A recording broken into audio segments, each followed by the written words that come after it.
sino disfunción eréctil de alguien que ha tenido potencia y la ha lucido, que esa disfunción eréctil en la mayor parte de los casos es vascular y está unida al mismo problema de acumulación de placas de ateroma, como en las cañerías lacal, que se nos está produciendo por todos los vasos.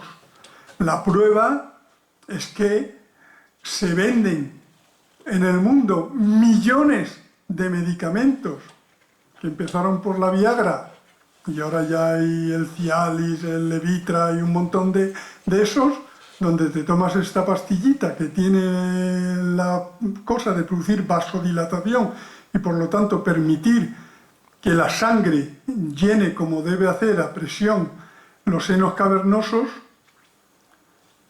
y eso es un hecho incuestionable, porque es que las compañías farmacéuticas que venden eso están entre las que más dinero ganan ahora mismo de todo el panorama de la industria farmacéutica. Por lo tanto, el efecto psicológico es importante, pero en muchísimas circunstancias está el efecto vascular, porque eso se tiene que llenar con sangre a presión, más luego muchas patologías que inciden ahí. Una pregunta un poco resbalosa. Es que bueno, no diga ese calificativo estamos hablando de sexo porque no pega mucho. Las relaciones homosexuales, en este juego evolutivo del sexo, esa función, han existido también evolutivamente. ¿Hay evidencias como nos has puesto ahí de Mira, un ser humano con un animal y tal? ¿Hay evidencia? ¿Tiene algún sentido evolutivo? Sí, verás, en animales. Te voy a hablar de animales porque este es un tema resbaloso.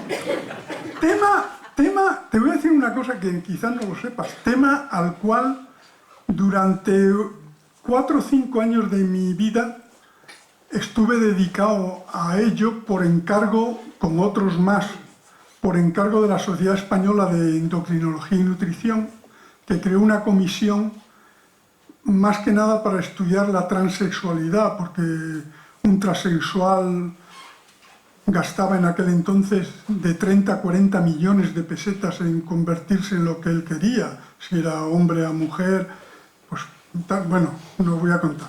Y entonces no lo pagaba la Seguridad Social. Y entonces había que demostrar que era una enfermedad para que lo admitiera la Seguridad Social y entonces entraba en tratamiento. Bueno, total, que estoy muy metido en el asunto. Y es muy curioso lo que tú preguntas, solo voy a circunscribirme en animales. La homosexualidad es un mecanismo en muchas especies, sobre todo de los que tienen una reproducción intensa tipo roedores y tal, para control de la población en circunstancias difíciles. La principal causa de homosexualidad es homosexualidad humana y animal. Es un estrés, una situación estresante de la madre durante el embarazo. Hay unos trabajos espectaculares hechos en el pico de homosexualidad que se produjo en Alemania y en Holanda, en los nacidos que sus madres estaban embarazadas al final de la Guerra Mundial, cuando Alemania estaba siendo invadida y bombardeada por los aliados y por los rusos y tal. Por lo tanto, es un pico, la gráfica es espectacular. Bueno, hay trabajos donde tú coges una rata preñada, la sometes a situaciones de estrés. La forma de dar un estrés constante a una rata preñada es metiéndole descargas eléctricas aleatorias continuamente. Pum, está en la jaula tan tranquila y de repente, pum, pum, pum, una descarga, le pega unos calambrazos y claro, la rata se estresa mucho. Más de la mitad de los ratones machos que tiene esa rata sometida a estrés se ofrecen técnicamente lo que se llama postura de lordosis ante los otros machos. Adoptan una postura típicamente de las hembras ante otros machos, la lordosis. ¿Y por qué es eso? Bueno, el mecanismo parece ser que como el desarrollo de los centros hipotalámicos que controlan la atracción sexual y todo este tipo de cosas se influencian mucho por las hormonas esteroidales del tipo que sea, andrógenos o estrógenos, según si el macho tiene cromosoma Y, es un lío, yo no lo voy a ver, pero se ve, cuando metes una situación de estrés se produce tal alteración de hormonas esteroidales que entonces se produce una alteración y eso produce un cambio en el desarrollo de determinados núcleos hipotalámicos. Hay un libro maravilloso de un neurólogo californiano homosexual que tuvo la oportunidad de estudiar cientos de cerebros de homosexuales muertos por el SIDA al principio de la epidemia del SIDA en San Francisco. Él estaba en California y era homosexual. Y los compara los cerebros homosexuales con cerebros de heterosexuales muertos también por SIDA, por ejemplo, por transfusiones incorrectas, o que antes, al principio, hubo muchas muertes de esas en Estados Unidos. Y hizo unos trabajos maravillosos, Nature y tal, y publicó un libro que yo está agotado, pero yo creo que en Amazon lo he visto todavía, que se llama, en español está traducido, El cerebro rosa. Estas cosas hoy ya no se dicen, pero este es un científico neurólogo americano, homosexual, que tuvo la oportunidad de tener, por esa circunstancia, un montón de cerebros para cortarlos y verlos por dentro cómo era, y escribió, y es El cerebro rosa, ahí donde está, ahí todo explicado. O sea que el mecanismo animal es ese.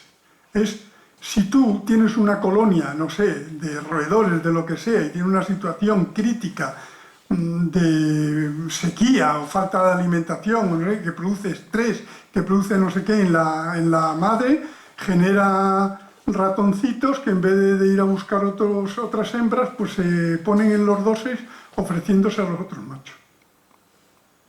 Esas son publicaciones que los puedes encontrar. Yo te las puedo mandar si te interesa.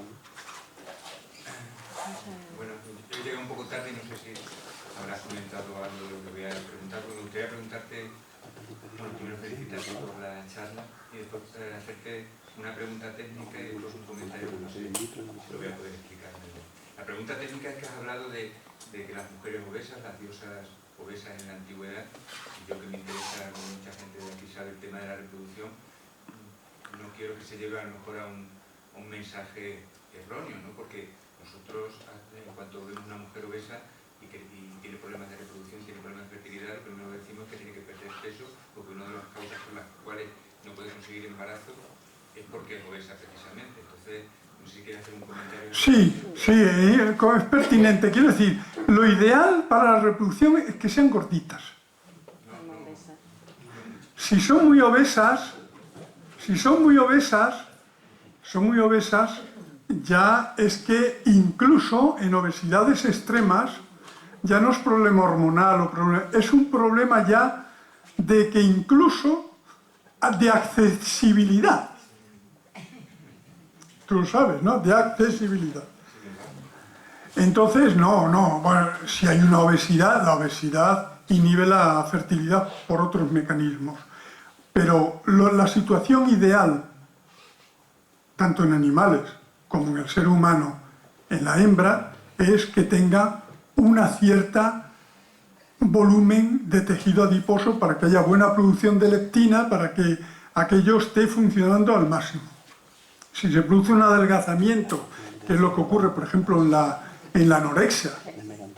En la anorexia, Lo primero la menorrea, porque en cuanto viene un esto, el organismo no sabe que esa niña está dejando de comer porque, yo qué sé, en el colegio le han llamado Marigordi y se le ha puesto eso y ha dejado de comer. No sabe, sabe que es una hembra que está sufriendo una situación de privación de alimento. Que hace 40.000 años que a lo mejor estaban en una cueva rodeados de una manada de dientes tigre de sable que no podían salir de allí y estaban sin comer. El organismo, las hormonas solo interpretan lo que son capaces de interpretar, entonces eso sí, pero yo lo he exagerado un poco para expresar, y claro, este boom de las diosas, de las Venus gorditas y tal, pues evidentemente indicaba que una mujer un poquito llenita, que podríamos llamar hoy eso, pero la obesidad es causa de infertilidad, por supuesto. Y vosotros trabajáis sobre eso. Sí, no sé si alguien tiene una pregunta más técnica, pero es que hablando, no sabía que ibas a presentar el tema del vagum, del hueso del pene, y quiero recordar que ha sido un libro de un autor que se llama Frank Bauer, que ha escrito un libro también sobre, que se llama algo así como la transgresión del sexo y tal, pero bueno, me gustaría que tú no lo sabes o la gente no lo sabe, que la desaparición en humanos de este vacún, de este hueso del pene, se asocia un poco también al relato bíblico de que el hombre procede de la mujer procede de la costilla de... Uy, sí, pues te voy a contar una cosa, te voy a contar lo que me pasó con eso. Cuando yo estaba escribiendo el libro La cadera de Eva, mi libro empieza diciendo que en la Biblia se dice que el hueso importante es la costilla de Adán. Y yo digo en mi libro, no, el hueso importante, en la articulación, hueso, es la cadera de Eva. Lo que nos hizo humanos es la cadera de Eva, la bipedestación. Y cuando estaba escribiendo eso, yo digo, madre mía la que voy a liar, porque ahora, si nosotros pensamos que Dios hizo dormir a Adán, le quitó una costilla y de la costilla hizo Eva, y resulta que el único hueso que le falta a Adán es el hueso del pene, ya las feministas me van a correr a gorrazos como crean que yo digo que Dios hizo dormir a Adán y creó a la mujer del único hueso que le falta, que es el hueso peniano. Ya, esto, vamos. Vale, entonces, ¿sabes lo que hice? Escribí una carta a un catedrático de Biblia de la Universidad de Utah, un mormón, que al parecer es el tío, me enteré, de los que más saben de Biblia. Me escribió y me dijo, y lo podéis comprobar, dice, ustedes los católicos, no sé de dónde se han sacado lo de la costilla, que no aparece en ninguna Biblia, de ningún tipo. Lo podéis comprobar. Es una invención de yo no sé quién, porque en ninguna Biblia, y yo he visto la de Jerusalén, la de no sé qué, la de no sé qué, en ninguna Biblia se cita costilla de Adán, en ninguna. No sé, dice, ¿dónde se han sacado ustedes eso? El error está en que la Biblia dice, bueno, en latín, en griego, lo que sea, la Biblia dice, Dios hizo dormir a Adán y a su costado, al lado costado, creó a Eva. Costilla en bastantes idiomas, en francés, côte, en francés, costado es côté, y costilla es côte. También en el nuestro costilla y costado no se diferencia, y en latín.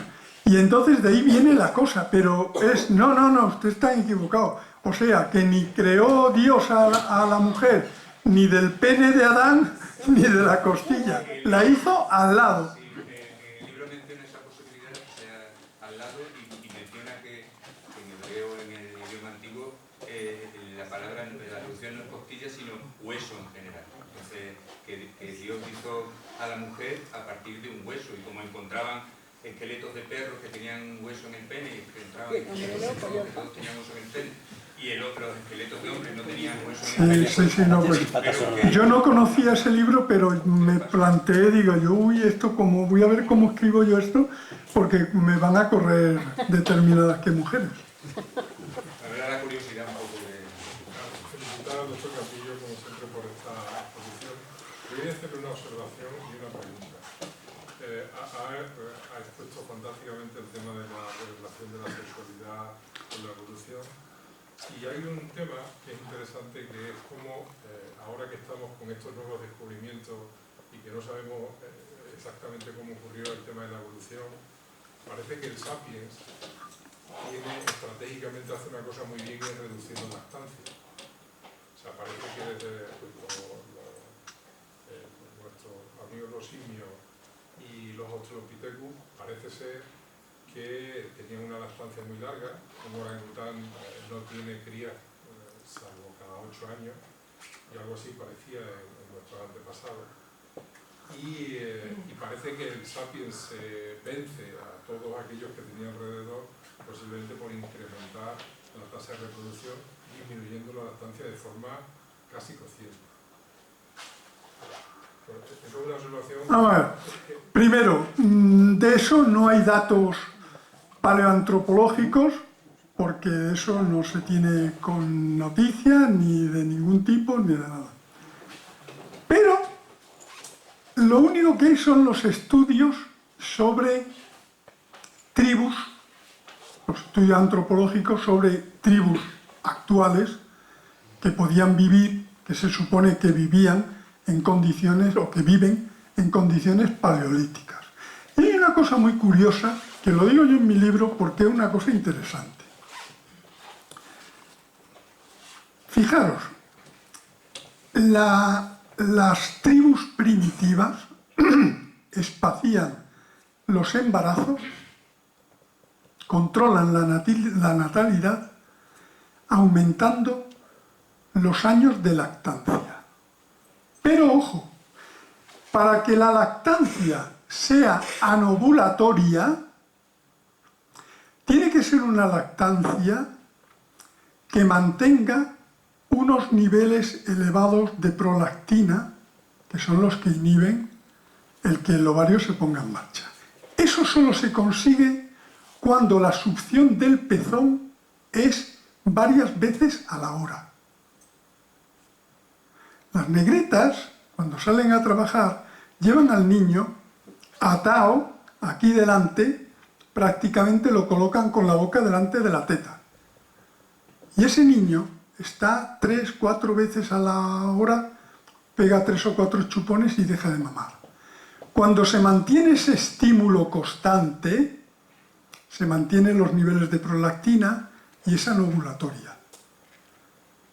Aquí en nuestra sociedad no, porque aunque den lactancia materna, dar lo que se dice, y por la noche no le des para que se vaya acostumbrando, pues ya esa discontinuidad hace que caigan los niveles y ya el ovario se active y no sirva. Otra cosa curiosa, ese fenómeno es lo que hace también que en esas poblaciones primitivas prácticamente el cáncer de mama se ha desconocido. Porque o bien una mujer en una tribu de los Aza o que se han estudiado, varios otros más, ¿qué es lo que pasa? Que desde que tiene la primera regla, toda su vida sexual activa, o está preñada o está lactando. Por lo tanto, la sobrecarga, digamos, de hormonas estrogénicas y tal que recibe el tejido mamario es muy pequeña. En cambio, la mujer de las sociedades civilizadas tiene un par de embarazos, posiblemente sin lactancia, y el resto son ciclos y ciclos con testarazos de testosterona a la glándula mamaria y otra vez, o incluso con anovulatorios hormonales, etcétera, que sensibilizan y hacen que hoy estemos con unas tasas de cáncer de mama de prácticamente 1 de cada 10 mujeres. muy interesante de estudiar, pero que hay que estudiarlo porque fósiles, de eso no se puede tener idea de la fosilización, de eso las hormonas esas no se han manifestado en algún tipo, ni en los huesos siquiera, se ha podido deducir nada. Me ha gustado mucho la diapositiva de las monas con el culete coloreado. Sí. Recordaba un libro que leí en los años 70 de Demon Morris, Mono Desnudo. Sí. El culete redondeado pasaba al pecho y que la vulva coloreada pasaba a los labios. La hembra humana, la sapien, en el momento de la ovulación cambiaba la tonalidad del labio. De ahí el hecho de muchas hembras, para querer engañar al macho, pintaban los labios coloreados durante todo el tiempo. Eso es una relación, ¿verdad? Es un invento del zoólogo. Puede tener su relación porque, vuelvo a decir, los labios, que es una cosa muy interesante, somos la única especie capaz de besarse, de rozar sus labios mientras estamos realizando el acto sexual. Hay algunas imágenes y fotos y vídeos de los bonobos, pero haciendo algunas cositas cara a cara, pero los que hacen esas cosas son hembras con hembras. La que manda en los bonobos es la hembra, y en las técnicas de sometimiento, la jefa a todas las demás, para que es por fricción de los genitales de la... ¿Hay más riego sanguíneo durante la ovulación? ¿Hay más riego sanguíneo en los labios durante la ovulación? Eso no lo sé. De hecho, es difícil porque uno de los trucos que ha permitido a la especie humana evolucionar es que la hembra de la especie humana, llamada también mujer, es única. O sea, no tiene comparación con nada. Si yo he escrito ese pedazo de libro que demuestra que las mujeres son la repera, vamos, que son... Bueno, pues una de las características que tiene la mujer, que no tiene ninguna otra hembra, es que les pasa desapercibido la época fértil. Una perrita, una de esos, sabe perfectamente cuando está ovulando, cuando está fértil. Y además echa unos olores y tal, y tiene 20 perros detrás recorriendo todas las calles. Pero la inmensa mayoría de las hembras de las mujeres, hay algunas que sí, pero la inmensa mayoría de las mujeres no son capaces ellas de detectar por ninguna manifestación evidente que están ovulando. ¿Por qué eso? ¿Tú sabes para qué fue eso? Para retener al macho. Porque el macho, si quería estar seguro de la paternidad, ya sabes que entre los simios, si no está seguro de la paternidad, lo primero que hace es matar a la cría. Para evitar eso, al no tener la mujer, primero aceptar al macho siempre que quisiera, no tener conocimiento de su estado de fertilidad, el macho tenía que copular con ella continuamente para pillarla en el día bueno y estar seguro de que esa criatura llevaba sus genes, era su hijo. Fue otro de los inventos de la hembra y tuvo un valor evolutivo. Por eso te digo que me extraña, la idea que hay es que eso se ha ido perdiendo por valor evolutivo toda señal. No hay cosa que se oculte más que la fertilidad femenina. Es un misterio hasta para la propia mujer, en muchos casos. Otras no tan, pues alguna manifestación, pero también son cosas muy vagas, porque si no sería un buen método de control de la natalidad.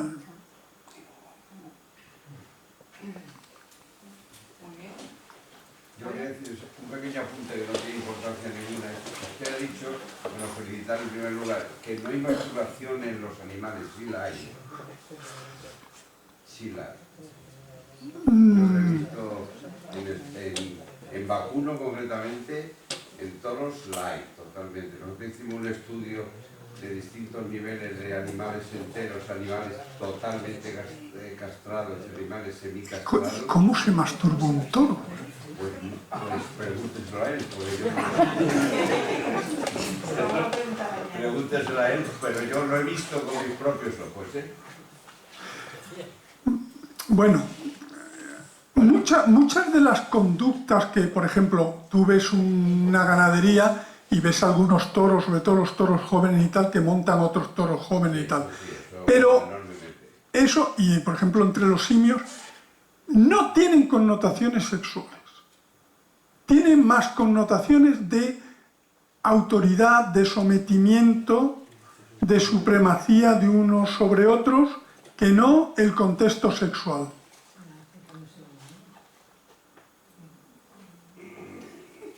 Habría que preguntárselo a ellos, ¿no? El problema es que muchos de esos estudios son los estudios de como los de orgasmo, placer sexual, etcétera, en los animales, son muy difíciles de estudiar. Los únicos estudios se pueden hacer solo por electromiografías y tal, de ver si se producen una serie de contracciones y tal, porque el placer, tú no, ¿cómo cuantificas el placer sexual en una vaca? Viéndola como se queda, seguro. Bueno, pero vamos a ver, sí, pero si somos científicos, tú me tienes que decir un dato. Uno de los datos que se puede constatar, he visto yo, que usan los veterinarios y tal, es, por ejemplo, la cantidad de secreción vaginal que se produce. Pero te estoy diciendo que tú no me vale a mí que alguien me diga las vacas tienen gustirrinín porque hay que ver lo tranquilas que se quedan. Bueno, eso psicología, eso no es medible. Ahora me dices tú, una vaca cuando un toro la cubre produce medio litro de secreción vaginal. Pues eso es un dato objetivo que me da que ha habido una excitación. Te voy a decir un dato, perdóname. Cuando una vaca la cubre un toro y la cubre de verdad, no siempre, se queda completamente doblado. Si eso no es objetivo... Con un toro que pesa 800 kilos... No, no le jorobas que por el texto, no, eso no es, que la vaca pesa 600. Bueno, es igual. Vamos a hablar con la vaca. Es igual. No, tiene que haber algo. Lo único que pasa es que la diferencia, que es lo que yo quería transmitir, es que la vaca solo acepta al toro cuando está fértil, cuando está alta, cuando se le ha producido cambio hormonal en el hipotálamo y hace que se muestre receptiva. Mientras que la mujer es receptiva constantemente y aparte de eso es porque también obtiene un placer, aunque no sea, el acto no tenga fines reproductores, cosa que en los animales no se da. Correcto. Gracias. Interesante, muy bien, muchas gracias.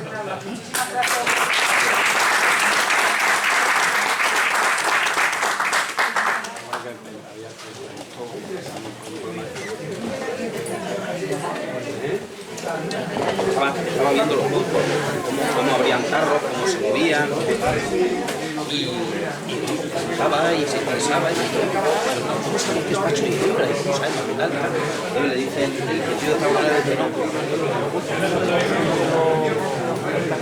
lo introduce en la hembra. Y se me casa bien, no sé, sé que el macho se pone mal.